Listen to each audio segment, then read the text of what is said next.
Being in the 75,000 and over category leaves you with only one option, and that's the business grant. So the business grant is supposedly 15,000. I've received 10,500, which doesn't really help considering my base payments are 11,000 per week. That's my rents, my wages, things that you have to pay before your electricity bills, before all the other additions come in.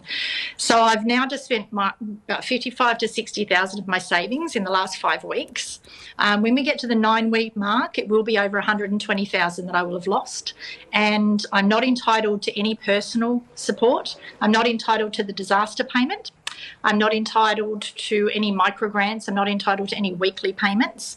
So just the straight, I've received the 10,500 when I'm 60,000 in the hole. Last time when the 3 months... So basically it has to rely on you going out of business and then getting the welfare payments before you can get any help. I was lucky enough to have a lot of savings last time this happened, and I went through $132,000. So did you get JobKeeper last time? Did that help? Yes, but it doesn't. When your expenses are running every week to the tune of $11,000 to $15,000, what does $15,000 do? Do you know what I mean? I just finished paying back $32,000 in back rent from the last one. So I don't understand. Like, I even tried to do the JobSaver this morning, which is a ludicrous. So they're saying JobSaver is a support, but it's only a subsidy for your wages. So they're going to offer you 40% of your wages. So that comes in at $1,900 for me. But considering that my expenses are between 11 and 15,000 a week when I add on all my extra ones that come in, 1,900 is not going to do much. Yeah, and of course you don't have any customers right now, do you? No, we've got nothing. And considering when you look at the tattoo industry, and this is what I've tried to get somebody to hear me, we have on average probably 10 to 12 customers a day, actual appointments. So our exposure to different people is not what 1,400 people shopping at IKEA is. And I understand, and it will work, and all of the necessities. And I'm so sick of hearing essential workers are the only people that should be out there, because what is more essential than all of us not being able to actually earn a living anymore? Like, I've got nothing. Like, there's been no personal support. I love when I hear Gladys say, and a lovely woman, and I think she's doing a great job, but I think her hands are tied and there's not enough money. So I've got no support for my household, nothing. So I'm not entitled to anything. So how much longer can you last, Kellie? Last time I borrowed a bit off my dad, and I'll probably be doing that again. Yeah, I ring my accountant every day, and poor Nick from Alpha New, he cops me. He said he's got so many people. I'm not the only one. There's he gets 20 to 30 calls a day from people saying, what are we supposed to do? We're not going to get through this. So that's only one small section of us. How many more are out there that are just like, and there's no one to talk to?